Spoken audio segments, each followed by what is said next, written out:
اهلا بيكم يا شباب، ازيكم؟ اخباركم ايه؟ يا رب تكونوا كلكم بخير وكويسين. النهارده جاي اتكلم عن جهاز مهم جدا، الانفينكس هوت 20. انفينكس هوت 20 جهاز امكانيات كبيره بسعر تقدر تشتريه وعلى قد الايد. دي امكانيات محترمه جدا. دي مراجعه كامله عن هذا الجهاز بكل تفصيله. المراجعه دي لمده اسبوعين كاملين من الاستخدام الشاق، وبستخدمه كموبايلي الاساسي. تعالوا مع بعض نشوف التفاصيل. يلا بينا نبدأ بسرعة من غير أي رغي كتير. لما تيجي تشوف العلبة، أول ما هتشوف العلبة كده زي ما أنت شايف هتلاقي زي ما يكون عليها يعني لعبة فري فاير. هي موجودة فعلا عليها لعبة فري فاير. وكل ما أهم ما يميزه الهيليو جي 85، ده المعالج بتاعه. 128 جيجا مساحة داخلية، وهنا كاتب 11 جيجا رام لأن هو جاي ب 6 جيجا رام، زائد ان انت تقدر تضيف 5 جيجا رام من السوفت وير نفسه. ده شكل العلبه. بتفتح كده بتلاقي العلبه بيضه وبيظهر فيها السيريال والكلام ده. طيب تعالوا بقى نشوف الجهاز نفسه اخباره ايه. ده الجهاز طبعا هو بيجي معاه كل حاجه زي ما انتم شفتوا في الانترو بتاعت الفيديو. ده طبعا اللون الابيض. شكله زجاجي تمام، تحس ان هو زجاج بيلم تراب، وتاخد بالك ان هو بيتجرح بسرعه. فيعني طبعا هو شكله شيك جدا بالنسبه انا شايف ان هو اللون الابيض ده لون مناسب جدا. تصميم الكاميرات الحقيقه تصميم غريب شويه، مش تقليدي. خرجت انفينكس بره التقليد شويه بالنسبه لتصميماتها. كاميرتين كبار جدا وكاميرا صغيره، وده الفلاش.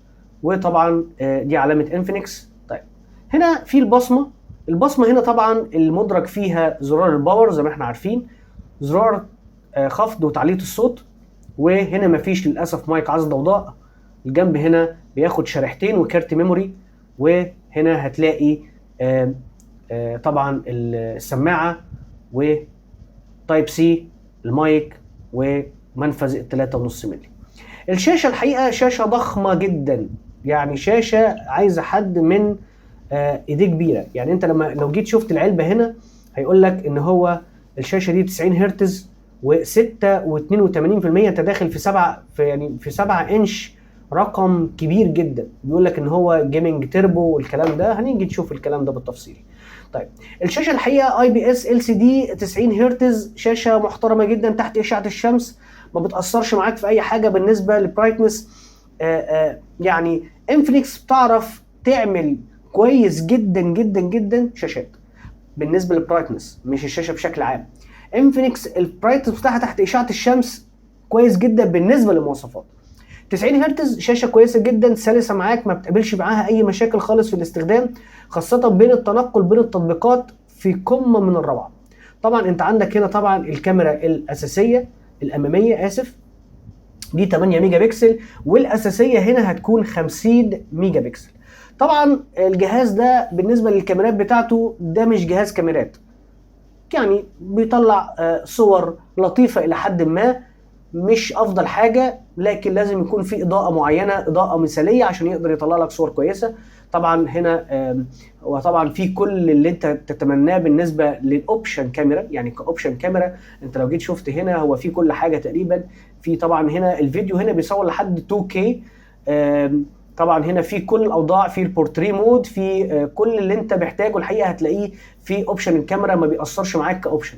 لكن انت لو جيت ركزت شويه وحبيت ان انت تقول انا عايز اشتري الجهاز ده عشان يكون جهازي الاساسي ككاميرا، مش هينفع. ليه؟ لان الحقيقه الجهاز ده لو انت بالليل وعايز تصور صوره وتطلع محترمه، اعتبر نفسك معكش جهاز بصراحه.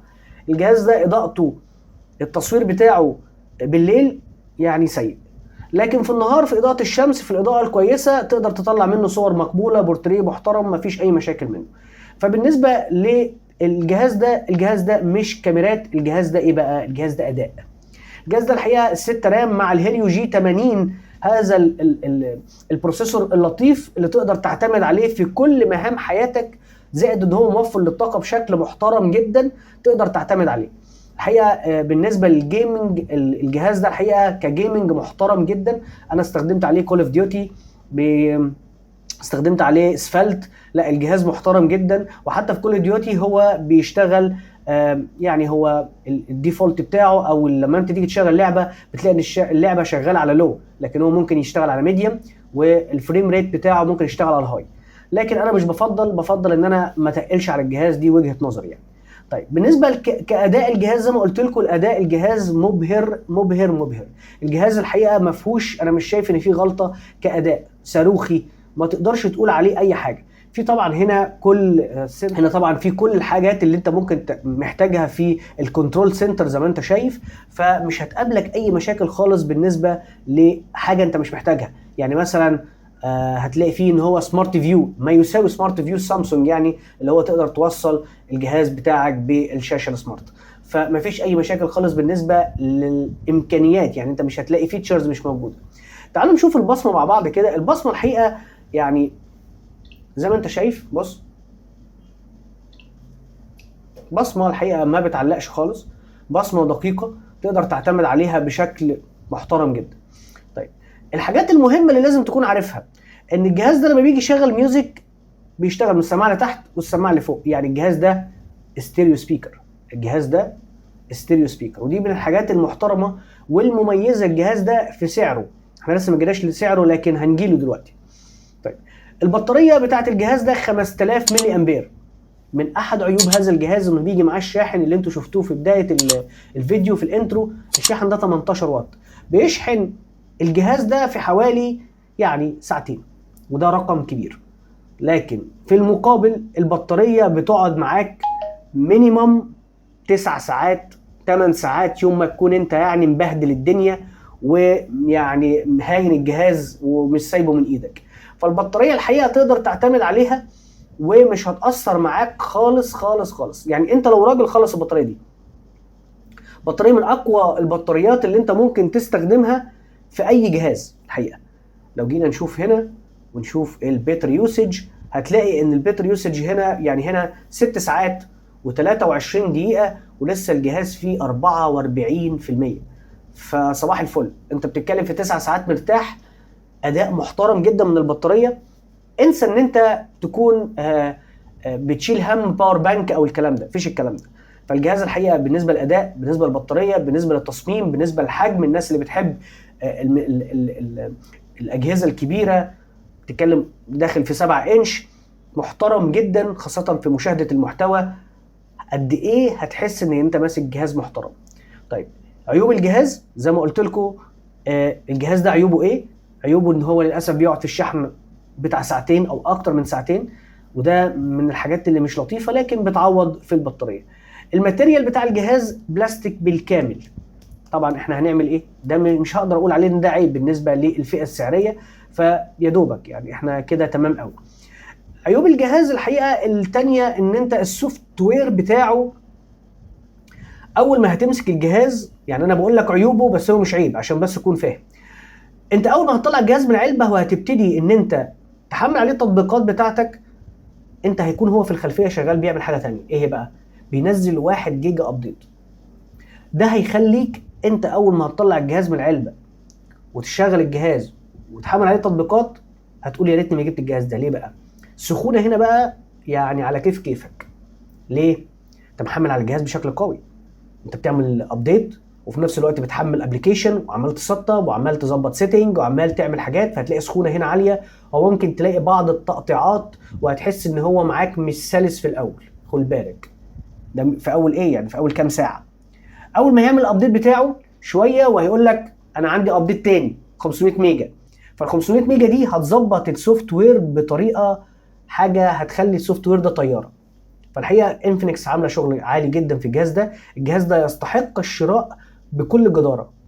ليه بقى؟ الجهاز ده بيتكلم في 5700 جنيه 5500 جنيه في الحدود دي، فانت بتتكلم في سعر ممتاز جدا بالنسبه لامكانيات مش موجوده النهارده في اي براند ولا في اي حته. بس العيب بتاع الجهاز ان الجهاز ده من غير ضمان.